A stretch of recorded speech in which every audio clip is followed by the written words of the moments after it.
Nag-release ako ng 100 million na LGSF, Local Government Support Fund, para magamit dahil nahihirapan na ang provincial government para na makakapagbayad sa lahat ng kailangan gawin. They have had to already realign many of their initiatives. So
Sir, opo.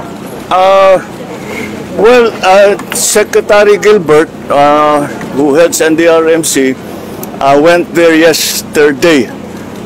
He was planned. We had scheduled for him to come here, but instead he had to go to Cebu.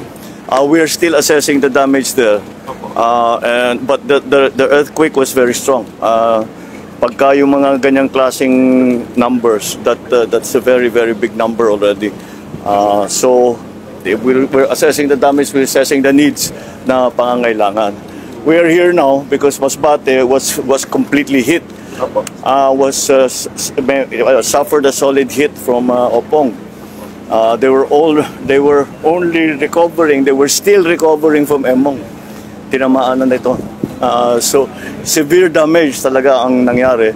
Ang problema, some of the services have been interrupted. Although the hospital continues to function, yung kuryente baka matagalan pa ng konti. But because we have to be very sure that it's safe bago natin i-on ang kuryente. Yung mga sa DSWD na mga assistance, cash assistance at saka food packs, kompleto naman tayo. Nakapag-respond sila within less than 24 hours, nandito na sila.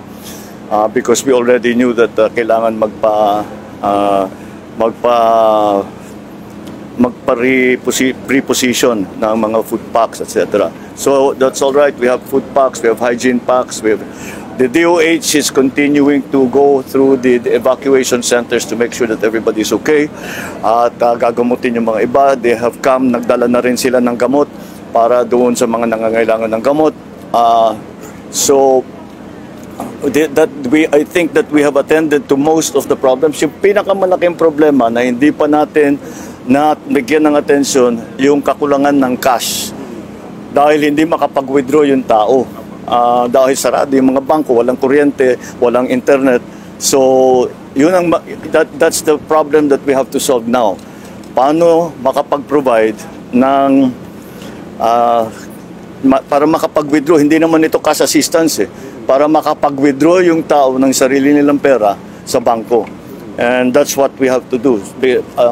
Mukhang ang solusyon ay talagang magdadala tayo rito ng napakaraming cash. So, yun ang isusunod namin. Yun ang pinakakulang na hindi pa namin nagagawa at all. Hindi namin alam. Sa ibang lugar, hindi naging problema yan Although it's ngayon problema ngayon dito sa Masbate. They're going all the way to Legazpi to withdraw money. Kung saan-saan pumupunta, they go to anywhere that makautang. Yun lang, walang nagpapautang ngayon, siyempre, dahil ganito. So, it's a problem. It's a problem that we're going to have to solve in very, very quickly. We have I have a report from Secretary Ralph Recto that there are 2 land bank branches that are open, pero malalayo. One in the Masbate City, and the other one is in Kakainan, which is 2 hours? 2 hours away from here. So, very inconvenient para sa tao, but we'll try to improve that situation as soon as we can. The overwhelming ang damage dito, talagang ang sabi sa akin, kahit yung mga matatanda dito sa Masbate, wala silang naaalala na bagyo na ganito kalakas na dumaan dito sa Masbate. Kaya we have to do a lot of work para ma-recover lahat, makabawi ang tao. Sa Department of Agriculture, we are already going to provide cash assistance. Malaki rin ang damage dahil aani tayo October Lahat naman ng sa karamihan ng Pilipinas, the harvest season is just beginning. Kaya marami talagang nasira. We will have to provide again cash assistance to the farmers. Una. Pangalawa, we will have to process the crop insurance. Now, meron naman silang crop insurance pero kumisa matagal yung proseso. Kaya habang inaantay yun, ay pwede tayong kumuha sa cash assistance. Nag-release ako ng 100 million na LGSF, Local Government Support Fund, para magamit dahil nahihirapan na ang provincial government para na makapagbayad sa lahat ng kailangan gawin. They have had to already realign many of their initiatives. So, sa Department of Agriculture, we will do what we always do, na magdadala kami ng kapalit, but with seedlings, so that maybe while waiting for the next planting season ng palay, meron tayong matanim na konting gulay, may matanim ng kung ano, so that meron naman silang pinagkikitaan kahit papaano. So those are the main areas of concern dito sa briefing na binigay sa atin ng province. And so that is what we are going to be attending. May just briefly shift to another topic. I'm sorry? May just briefly shift to another topic. Your public ratings went, trust rating went up. Where do you attribute that pagtaas? You know what? I have no idea. I don't look so much at the. It's of course it's nice to know. I didn't know about that, but now that you tell me, of course I'm glad that it's that way.